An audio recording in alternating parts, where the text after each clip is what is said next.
Hello everyone, welcome to the live session. तो आज हम शुरू करेंगे एनसीईआरटी हिस्ट्री का क्लास 11 का बुक जो है थीम्स इन वर्ल्ड हिस्ट्री। तो देखते हैं।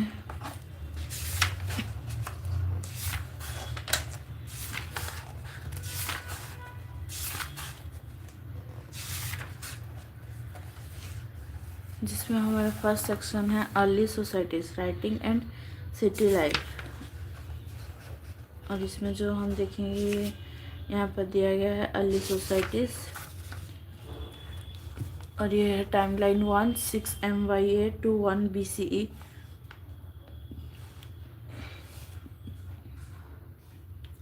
This timeline focuses on the emergence of humans and the domestication of plants and animals.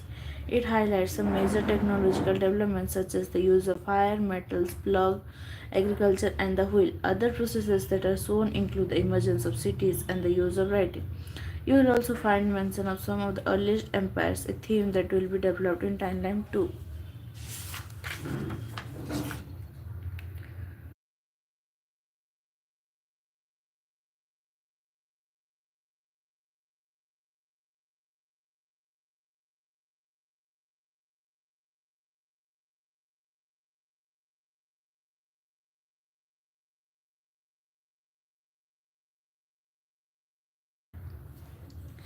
तो यहाँ पे हमारा टाइमलाइन दिया गया है जिसमें ट्रेड्स दिया है, साथ में Africa, Europe, Asia, south Asia सबका जो डेवलपमेंट हुआ था वो दिया गया है।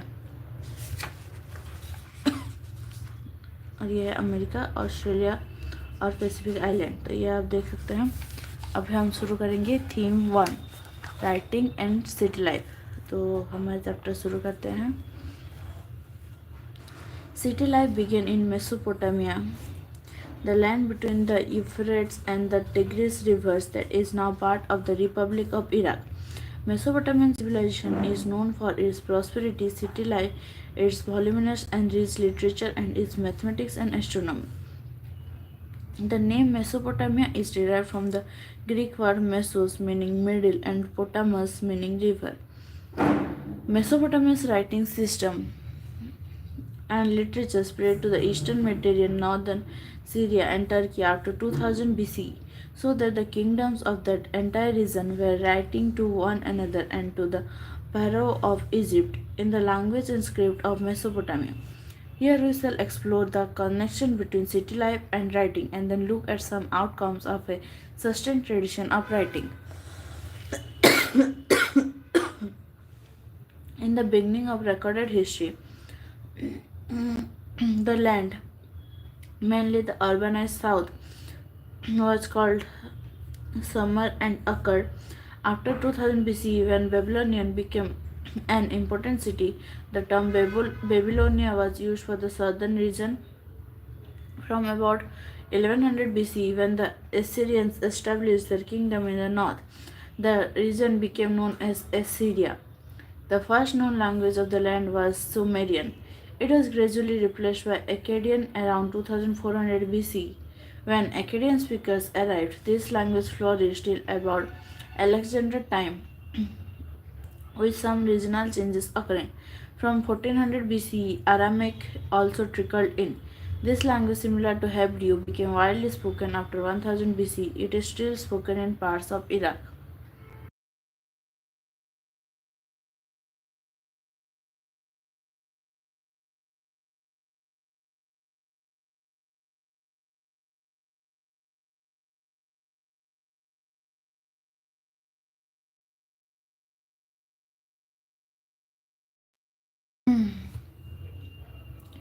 Archaeology in Mesopotamia began in the 1840s at one or two sites, including Uruk and Mari, which we discuss below.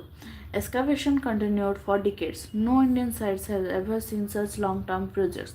Not only can you study hundreds of Mesopotamian buildings, statues, ornaments, graves, tools, seals, and sources, there are thousands of written documents. Mesopotamia was important to Europeans because of reference to it in the Old Testament, the first part of the Bible.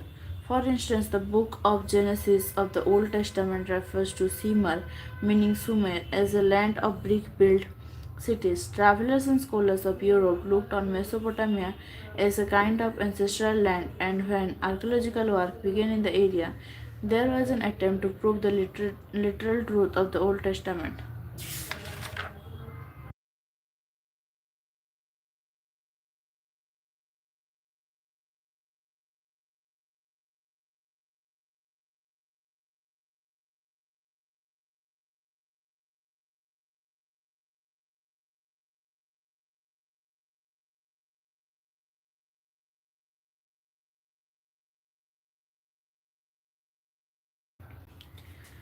From the mid 19th century, there was no stopping the enthusiasm for exploring the ancient past of Mesopotamia. To 1873, a British newspaper funded an expedition of the British Museum to search for a tablet narrating the story of the flood mentioned in the Bible. By the 1960s, it was understood that the stories of the Old Testaments were not literally true, but may have been ways of expressing memories about important changes in history. Gradually, archaeological techniques became far more sophisticated and refined. What is more, attention was directed to different questions, including reconstructing the lives of ordinary people, establishing the literal truth of biblical narratives receded into the background. Much of what we discuss subsequently in chapter is based on these later studies. According to the Bible, the flood was meant to destroy all life on earth. However, God chose a man, Noah, to ensure that life could continue after the flood. Noah built a huge boat and ark. He took a pair each of all known species of animals and birds on board and the ark, which survived the flood. There was a strikingly similar story in the Mesopotamian tradition where the principal character was called Geosudra or Utnapishtim. Mesopotamia and its geography. Iraq is a land of diverse environments. In northeast lie green, undulating plains, gradually rising to tree-covered mountain ranges, with clear stream and wildflowers, with enough rainfall to grow crops. Here, agriculture began between 7000 and 6000 BCE. In the north, there is a stretch of upland called a steppe, where animal herding offers people a better livelihood than agriculture. After the winter rains, sheep and goats feed on the grasses and low shrubs that grow here. To the east, tributaries of the Tigris provide routes of communication into the mountains of Iran. The south is a desert, and this is where the first cities and writing emerged. This desert could support cities because the rivers Euphrates and Tigris, which rise in the northern mountains, carry loads of silt, fine mud. When they flood or when the water is let out on the fields, fertile silt is deposited.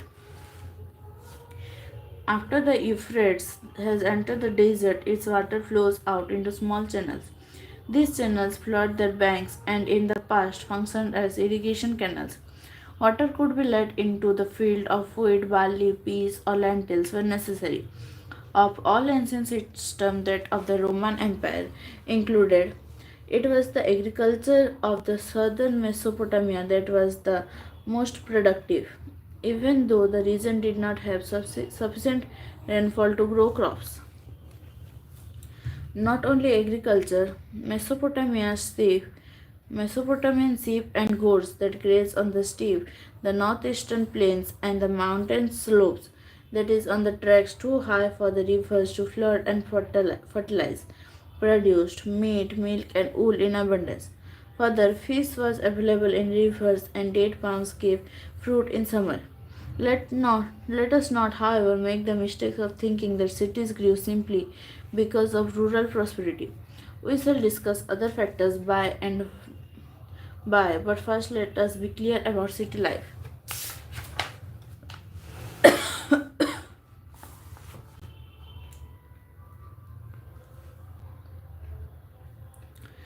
The significance of urbanism.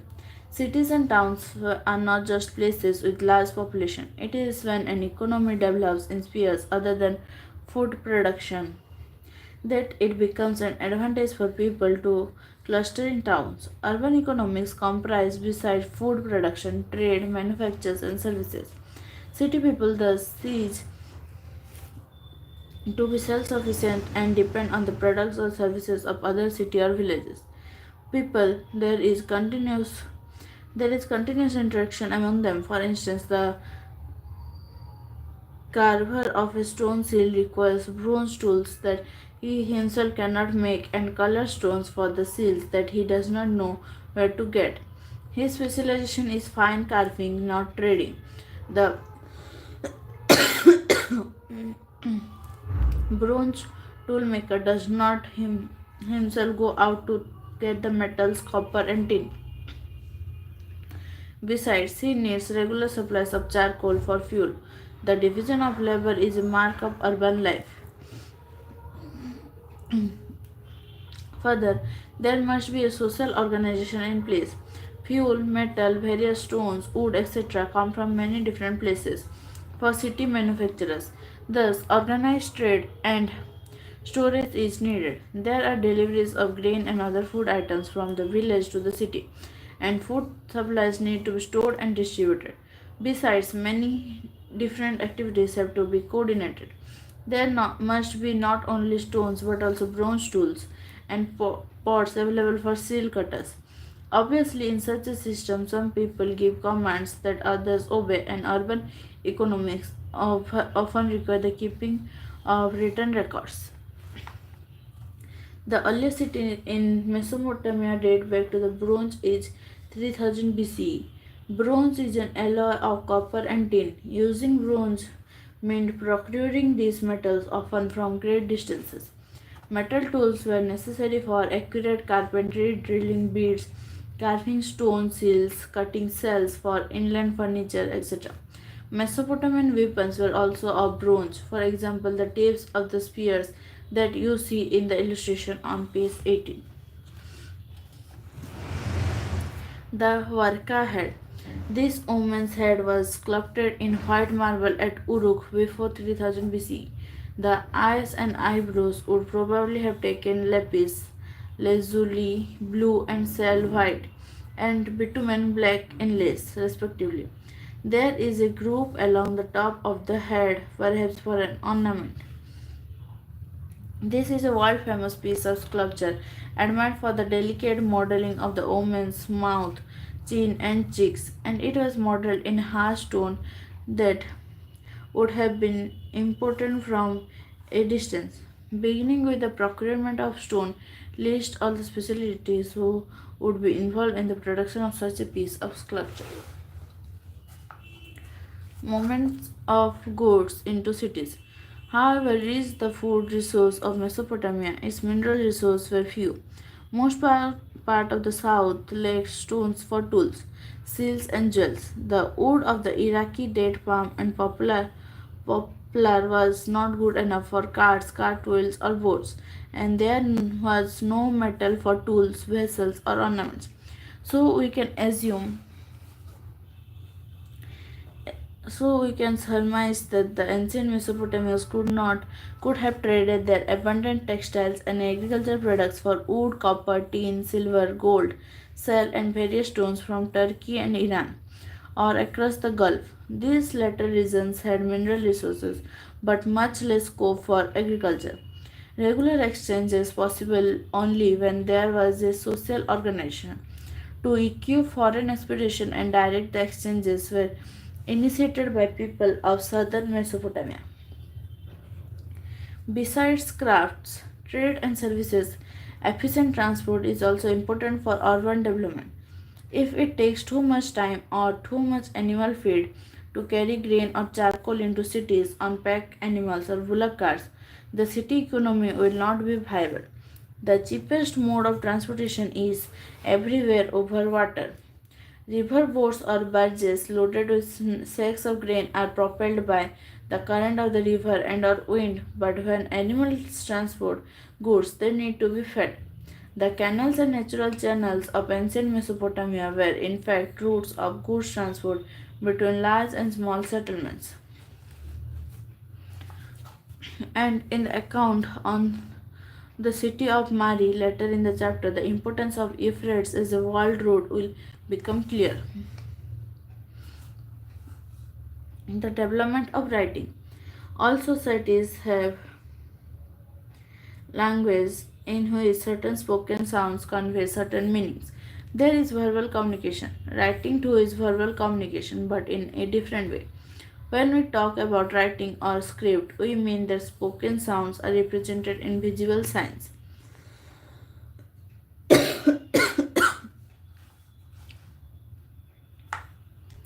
The first Mesopotamian tablets, written around 3200 BC, contained picture-like signs and numbers. These were about 5000 lists of oxen, fish, bread, loaves, etc. Lists of goods that were brought into or distributed from the temples of Uruk, a city in the south. Clearly, writing began when society needed to keep records of transactions, because in city life transactions occurred at different times and involved many people and a variety of goods.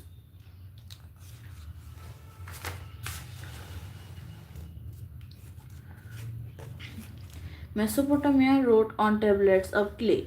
A scribe would wet clay and pat it into a size he could hold comfortably in one hand. He would carefully smoothen its surfaces.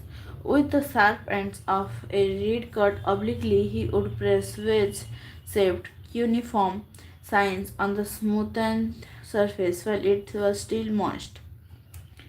Cuneiform is derived from the Latin word cunus, meaning wedge, and forma, meaning shape. Once dried in the sun, the clay would harden and tablets would be almost as indestructible as pottery. When a written record of, say, the delivery of pieces of metal has ceased to be relevant, the tablet was thrown away.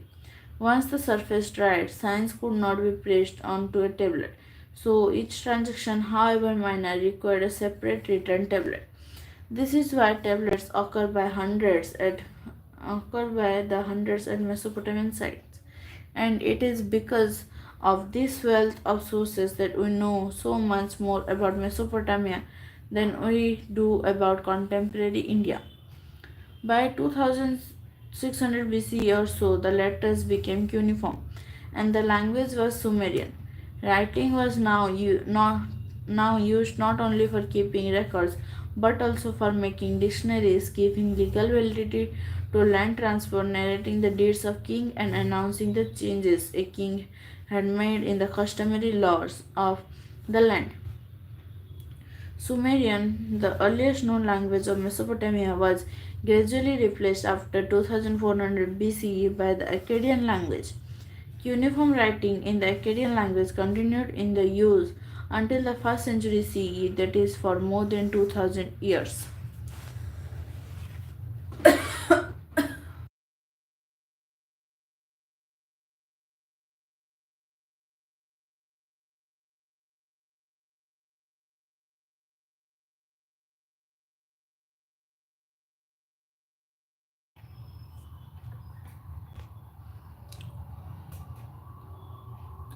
The system of writing.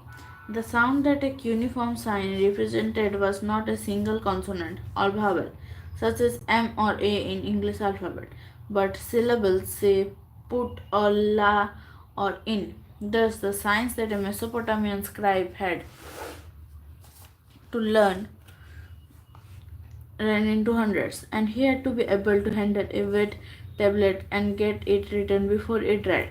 So, writing was a skilled craft, but more important, it was an enormous intellectual achievement, conveying in visual form the system of sounds of a particular language. Literacy. Very few Mesopotamians could read and write. Not only were there hundreds of signs to learn, many of these were complex. If a king could read, he made sure that this was recorded in one of his boastful inscriptions. For the most part, however, writing reflected the mode of speaking. A letter from an official would have to be read out to the king, so it would begin, "To my lord A, speak. Thus says your servant B. I have carried out the work assigned to me." A long mythical poem about creation ends thus. Let these verses be held in remembrance, and let the elder teach them. Let the wise one and the scholar discuss them. Let the father repeat them to his son. Let the ears of even the herdsmen be open to them. The uses of writing. The connection between city life, trade, and writing is brought out in a long Sumerian epic poem about Enmerkar, one of the earliest rulers of Uruk. In Mesopotamian tradition, Uruk was the city par excellence, often known simply as the city. Enmerkar is associated with organization of the first trade of Sumer. In the early days, the epic says trade was not known. Enmerkar wanted lapis lazuli and precious metals for the beautification of a city temple and sent his messenger out to get them from the chief of a very distinct land called Erta. The messenger headed the word of the king. By night he went just by the stars. By day he would go by heaven's sun divine. He had to go up into the mountain ranges and had to come down out of the mountain ranges. The people of Susa, a city below the mountain, saluted him like tiny mice. 5 mountain ranges, 6 mountain ranges, 7 mountain ranges he crossed. The poet means that once the messenger had climbed to a great height, everything appeared small in the valley far below. The messenger could not get the chief of Atta to part with lapis lazuli or silver, and he had to make the long journey back and forth again and again, carrying threats and promises from the king of Uruk. Ultimately, the messenger grew weary of mouth. He got all the messages mixed up. Then Enmaker formed a clay tablet in his hand and he wrote the words down. In those days, there had been no writing down of words on clay.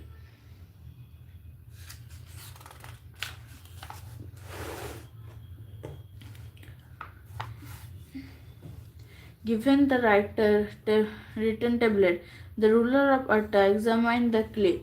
The spoken words were nails. His face was frowning. He kept looking at the tablet. Cuneiform letters were vase-shaped hands like nails. This would not be taken as the literal truth, but it can be inferred that the Mesopotamian understanding it was King Sif that organized trade and writing. This poem also tells us that besides being a means of storing information and of sending messages afar, writing was seen as a sign of the superiority of Mesopotamian urban culture.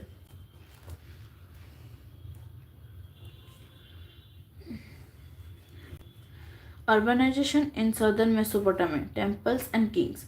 From 5000 BCE, settlements had begun to develop in southern Mesopotamia. The earliest cities emerged from some of these settlements. These were of various kinds, those that gradually developed around temples, those that developed a center of trades, and imperial cities. It is cities of the first two kinds that will be discussed here. Early settlers, their origins are unknown, began to build and rebuild temples at selected spots in their villages. The earliest known temple was a small shrine made of unbaked bricks. Temples were the residence of various gods, of the moon god of Ur or of Inanna, the goddess of love and war. Constructed in brick, temples became larger over time, with several rooms around open courtyards. Some of the early ones were possibly not unlike the ordinary house, for the temple was the house of a god. But temples always had their outer walls going in and out at regular intervals, which no ordinary building ever had. The god was the focus of worship. To him or her, people brought grain, corn, and fish. The floors of some early temples had thick layer of fish bones. The god was also the theoretical owner of agricultural fields, the fisheries, and the herds of the local community. In time, the processing of produce, for example, oil pressing, grain grinding, spinning, and the weaving of woolen cloth, was also done in the temple. Organizer of production at a level above the household, employer of merchants, and keeper of written records of distribution and allotments of grain, plug animals, bread, beer, fish, etc. The temple gradually developed its activities and became the main urban institution. But there was also another factor on the scene. In spite of natural fertility, agriculture was subject to hazards. The natural outlet channels of the Euphrates would have too much water one year and flood the crops, and sometimes they would change course altogether. As the archaeological record shows, villages were periodically relocated in Mesopotamian history. There were man made problems as well. Those who lived on the upstream stretches of a channel could divert so much water into their field that villages downstream were left without water, or they could neglect to clean out the silt from the stretch of the channel, blocking the flow of water further down. So, the early Mesopotamian countryside saw repeated conflict over land and water. When there was continuous warfare in a region, those chiefs who had been successful in war could oblige their followers by distributing the loot and could take prisoners from the defeated groups to employ as their guards or servants. So they could increase their influence and clout. Such war leaders, however, would be here today and gone tomorrow. Until a time came when such leadership came to increase the well-being of the community with the creation of new institutions or practices.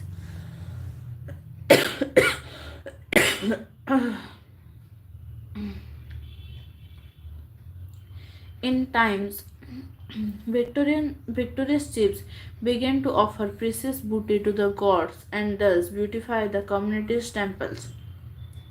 They would send men out to fetch fine stones and metals for the benefit of the god and community and organize the distribution of temple wealth in an efficient way by accounting for things that came in and went out.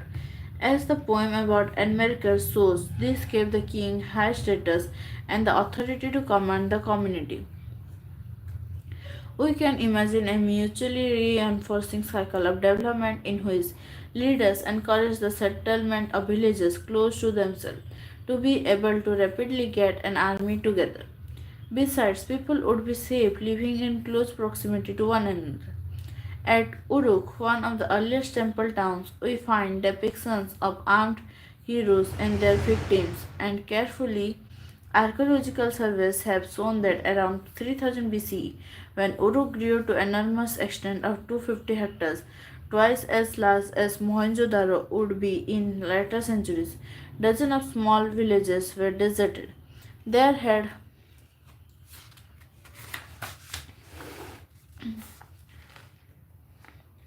been a major population shift. Significantly, Uruk also came to have a defensive wall at a very early date. The site was continuously occupied from about 4200 BCE to about 400 CE, and by about 2800 BCE it had expanded to 400 hectares. War captives and local people were put to work for the temple or directly for the ruler. This, rather than agricultural tax, was compulsory. Those who were put to work were paid rations. Hundreds of ration lists have been found, which give against people's names the quantities of grain, cloth, or oil allotted to them. It has been estimated that one of the temple took 1500 men working 10 hours a day, 5 years to build. With rulers commanding people to fetch stones or metal ores to come and make bricks or lay the bricks for a temple or else to go to a distant country to fetch suitable materials, there were also technical advances. At Uruk around 3000 BC, bronze tools came into use for various crafts. Architects learned to construct brick columns. There were no suitable wood to bear the weight of the roof of large halls.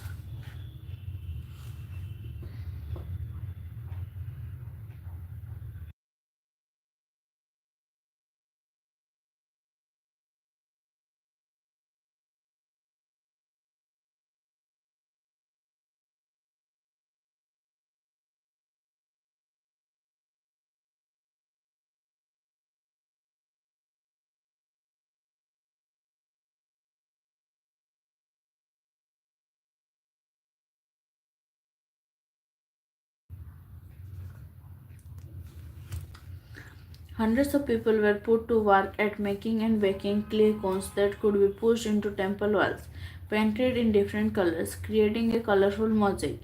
In sculpture, there were superb achievements, not in easily available clay, but in important stones.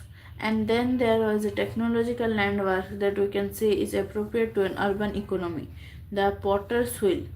In the long run, the wheel enables a potter's workshop to mass produce dozens of similar pots at a time.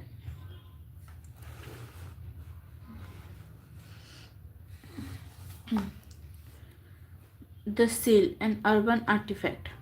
In India, early stone seals were stamped. In Mesopotamia, until the end of the first millennium BCE, cylindrical stone seals pierced down the center were fitted with a stick and rolled over wet clay, so that a continuous picture was created.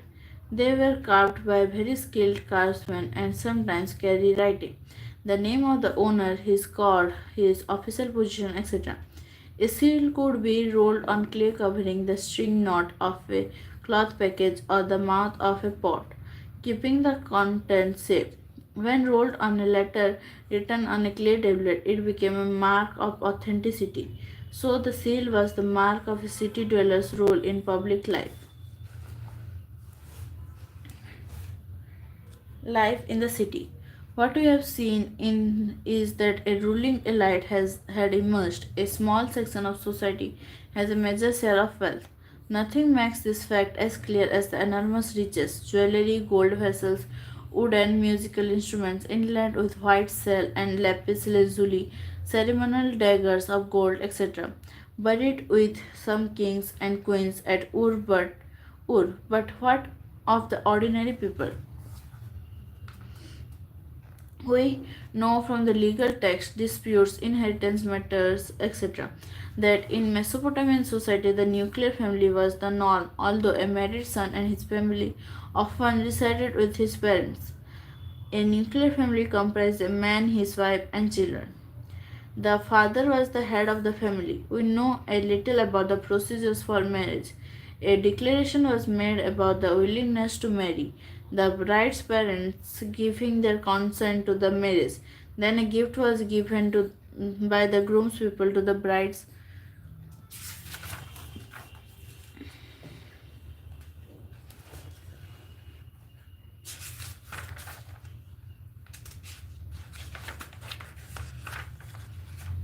people. When the wedding took place, gifts were exchanged by both parties, who ate together and made offerings in a temple. When her mother in law came to fetch her, the bride was given a share of the inheritance by her father. The father's house, herds, fields, etc., were inherited by the son. Let us look at Ur, one of the early cities to have been excavated. Ur was a town whose ordinary houses were systematically excavated in the 1930s. Narrow winding streets indicate that wheeled carts could not have reached many of the houses. Sacks of grain and firewood would have arrived on donkey back. Narrow winding streets and the irregular shapes of house floors also indicate an absence of town planning. There were no street drains of the kind we find in the contemporary Mohenjo-daro. Drains and clay pipes were instead found in the inner courtyards of the Ur houses, and it is thought that house roofs sloped inwards and rainwater was channeled via the drain pipes into sumps in the inner courtyards. A sump is a covered basin in the ground into which water and sewage flow. This would have been a way of preventing the unpaved street from becoming excessively slushy after a downpour. Yet people seem to have swept all their household refuse into the street to be trodden underfoot. This made street levels rise, and over time the threshold of houses had also to be raised so that no mud would flow inside after the rains. Light came into the rooms from not from windows but from doorways opening into the courtyards. This would also have given families their privacy. There were superstitions about houses, recorded in omen tablets at Ur. A raised threshold brought wealth. A front door that did not open towards another house was lucky. But if the main wooden door of the house opened outward instead of inwards, the wife would be a torment to her husband. There was a town cemetery at Ur in which the graves of royalty and commoners have been found, but a few individuals were found buried under the floors of ordinary houses. A trading town in a pastoral zone. After 2000 BC, the royal capital of Mary flourished. You will have noticed that Mary stands not on the southern plain with its highly productive agriculture but much further upstream on the Euphrates. Map 3 with its color coding shows that agriculture and animal rearing were carried out close to each other in this region. Some communities in the Kingdom of Mary had both farmers and pastoralists, but most of its territory was used for pasturing sheep and goats. Herders need to exchange young animals, cheese, leather, and meat in return for grain, metal, tools, etc. And the manure of a penned flock is also of great use to a farmer. Yet at the same time, there may be conflict. A shepherd may take his flock to water across a sown field, to the ruin of the crop.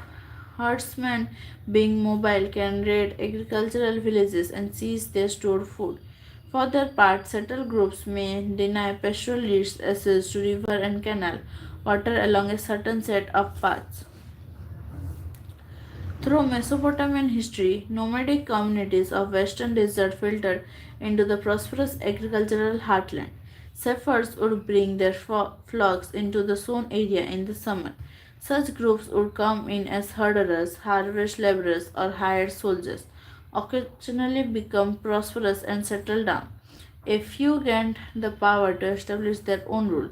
These included the Akkadians, Amorites, Assyrians, and Armenians.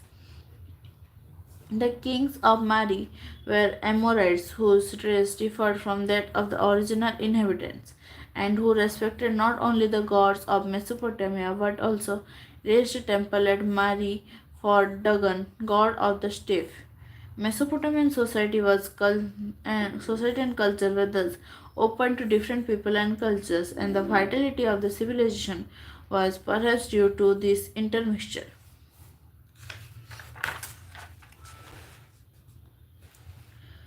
तो ये है the palace eight मारी of king जिमरिलिम 1810 to 1760 BC.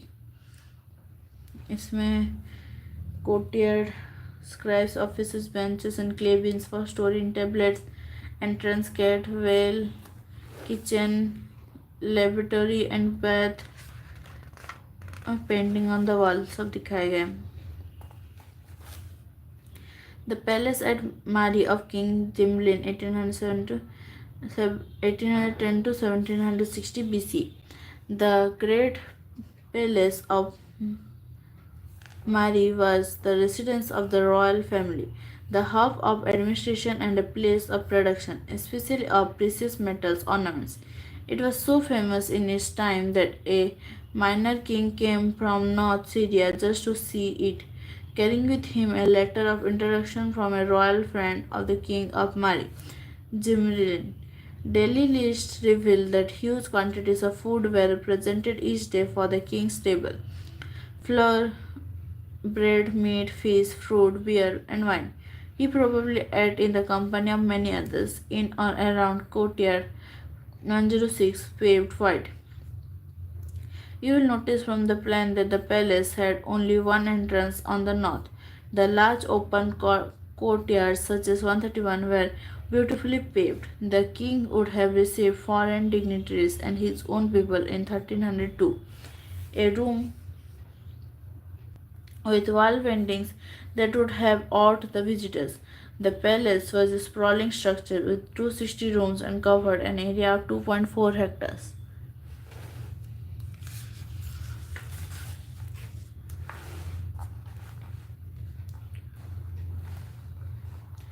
The kings of Mari, however, had to be vigilant. Herders of various tribes were allowed to move in the kingdom, but they were watched. The camps of orderers are mentioned frequently in letters between kings and officials. In one letter, an officer writes to the king that he has been seeing frequent fire signals at night, sent by one camp to another, and he suspects that a raid or an attack is being planned. Located on the Euphrates in a prime position for trade in wood, copper, tin, oil, wine, and various other goods that were carried in boats along the Euphrates, between the south and the mineral-rich uplands of Turkey, Syria, and Lebanon.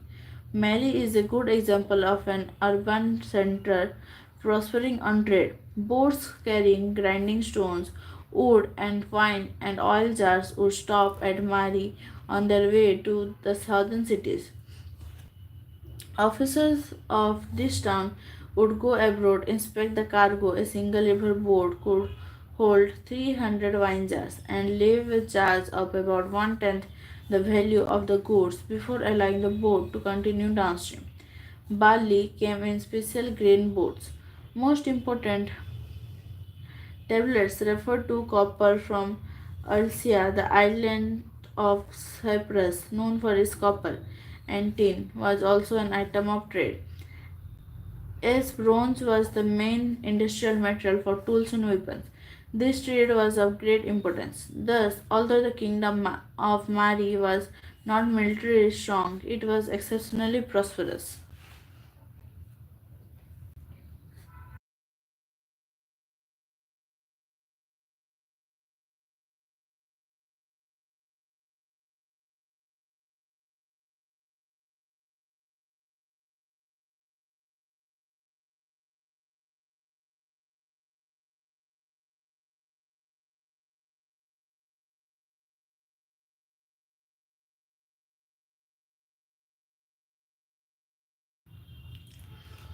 Excavating Mesopotamian towns.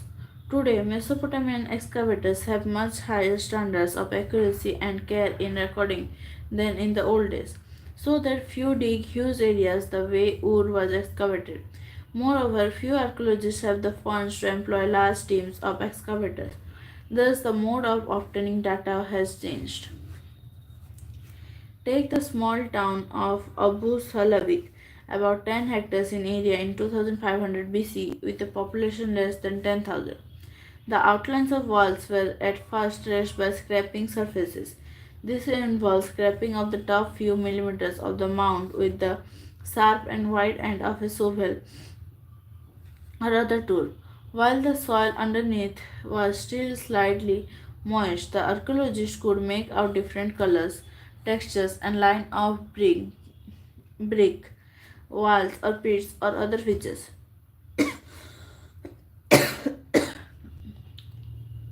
A few houses that were discovered were excavated.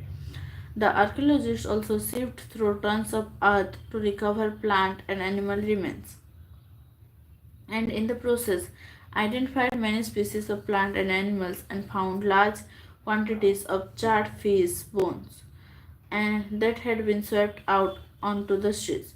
Plant seeds and fiber remained after dung cakes had been burnt as fuel, and thus kitchens were identified. Living rooms were those with fewer traces because they found the teeth of very young pigs on the streets. Archaeologists concluded that pigs must have roamed freely here as in any other Mesopotamian town. In fact, one house burial contained some pig bones. The dead person must have been given some pork for his nourishment in the afterlife. The archaeologists also made microscopic studies of room floors to decide which rooms in a house were roofed with poplar logs, palm leaves, straw, etc., and which were open to the sky.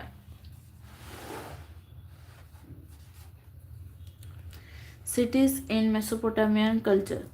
Mesopotamians valued city life in which people of many communities and cultures lived side by side. After cities were destroyed in war, they recalled them in poetry. The most poignant reminder to us of the pride Mesopotamians in their cities comes at the end of the Gilgamesh epic, which was written on 12 tablets Gilgamesh is said to have ruled the city of Uruk sometime after Enmerkar, a great hero who subdued people far and wide. He got a shock when his heroic friend died. He then set out to find the secret of immortality, crossing the waters that surround the world. After a heroic attempt, Gilgamesh failed and returned to Uruk. There he consoled himself by walking along the city wall back and forth. He admired the foundation made of fired bricks that he had put into place. It is on the city wall of Uruk that the long tale of heroism and endeavor fizzles out. Gilgamesh does not say that even though he will die, his sons will outlive him, as a tribal hero would have done. He takes consolation in the city that his people had built. The legacy of writing. While moving narratives can be transmitted orally, science requires written text that generations of scholars can read and build upon. Perhaps the greatest legacy of Mesopotamia to the world is its scholarly tradition of time, reckoning, and mathematics. Dating around 1800 BCE are tablets with multiplication and division tables, square and square root tables, and tables of compound interest. The square root of 2 was given as 1 plus 24 by 16 plus 51 by 60 square plus 10 by 60 cube. If you work this out, you will find that the answer is 1.41421296, only slightly different from the correct answer 1.41421356. Students had to solve problems such as the following. A field of area such and such is covered 1 finger deep in water. Find out the volume of water. The division of the year into 12 months according to the revolution of the moon around the earth, the division of the month into 4 weeks, the day into 24 hours, and the hour into 60 minutes. All that we take for granted in our daily lives has come to us from the Mesopotamians. These time divisions were adopted by the successor of Alexander and from there transmitted to the Roman world, then to the world of Islam, and then to medieval Europe. Whenever solar and lunar eclipses were observed, their occurrence was noted according to year, month, and day. So, too, there were records about observed position of stars and constellation in the night sky.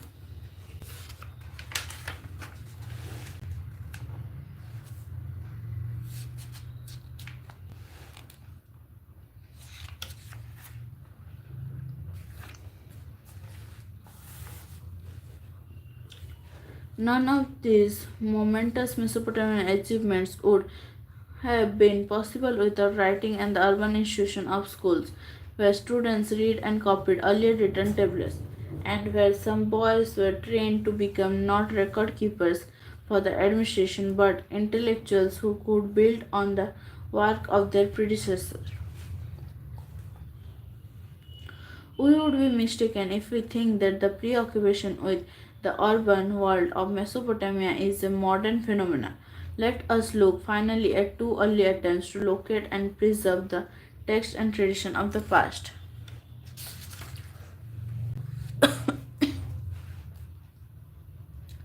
An early library. In the Iron Age, the Assyrians of the north created an empire at its height between 720 and 610 BCE. The state stretched as far west as Egypt.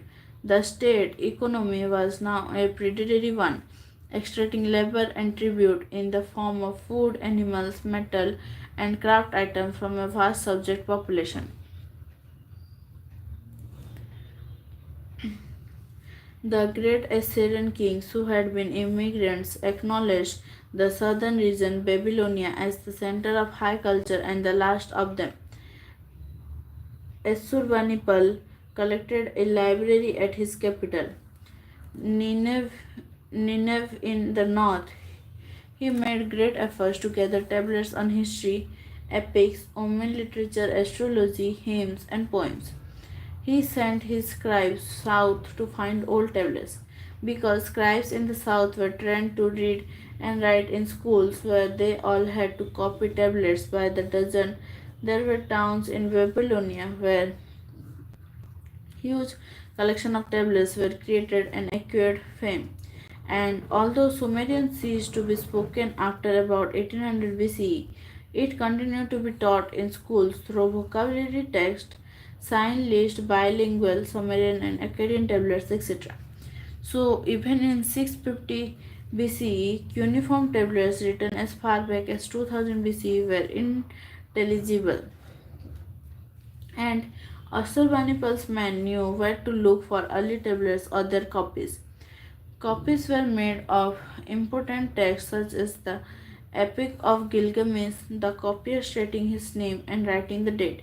Some tablets ended with a reference to the Ashurbanipal. I, Ashurbanipal, king of the universe, king of Assyria, on whom the gods bestowed vast intelligence, who could acquire the recordite details of scholarly erudition. I wrote down on tablets the wisdom of the gods, and I checked and collected the tablets. I placed them for the future in the library of the temple of my god, Nabu at Nineveh for my life and the well being of my soul, and to sustain the foundation of my royal throne. More important, there was cataloging. A basket of tablets would have a clay label that read n number of tablets about exorcism written by X. Ashurbanipal's library had a total of some 1000 texts amounting to about 30,000 tablets grouped according to subject.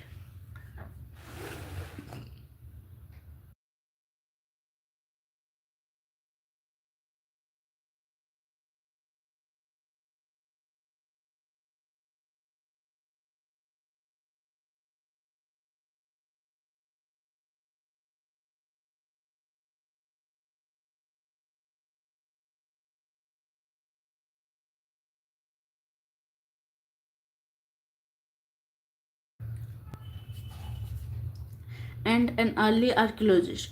A man of the southern marshes, Nebuchadnezzar realized Babylonia from Assyrian domination in released Babylonia from Assyrian domination in 625 BC. His successor increased the territory and organized building projects at Babylon. From that time, even after the Achaemenids of Iran conquered Babylon in 539 BCE and until 331 BCE when Alexander conquered Babylon. Babylon was the premier city of the world.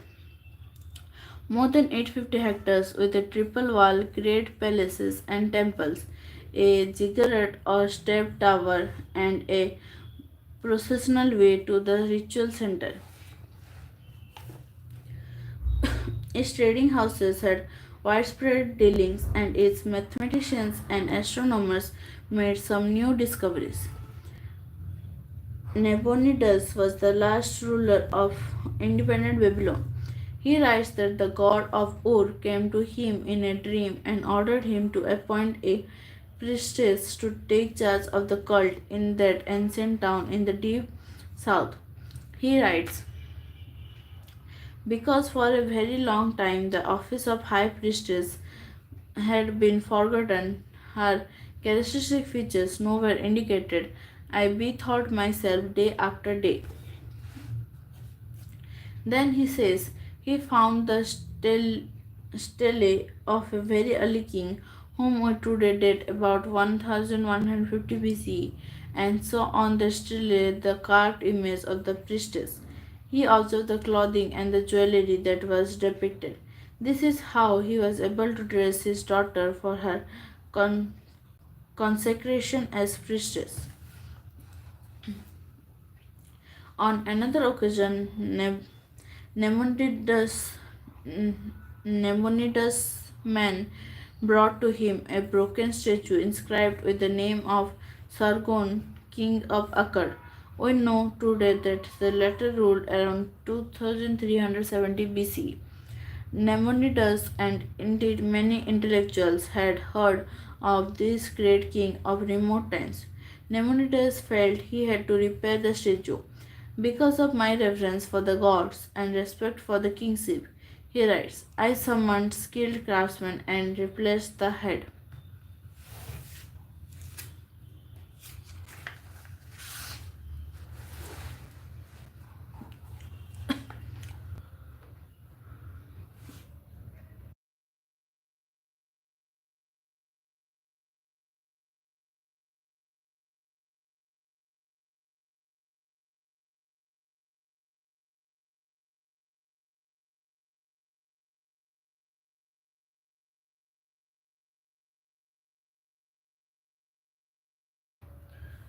तो ये है इस chapter का timeline और ये है इस chapter का एक्सरसाइज। तो आज का हमारा चैप्टर यहीं पर ख़त्म होता है। डेली लाइव क्लास के लिए चैनल को सब्सक्राइब कर दीजिए और नोटिफिकेशन आइकन पर क्लिक कर दीजिए और वीडियो अच्छा लगे तो लाइक कर दीजिए। आज का हमारा सेशन यहीं तक था। Thank you, thanks for joining.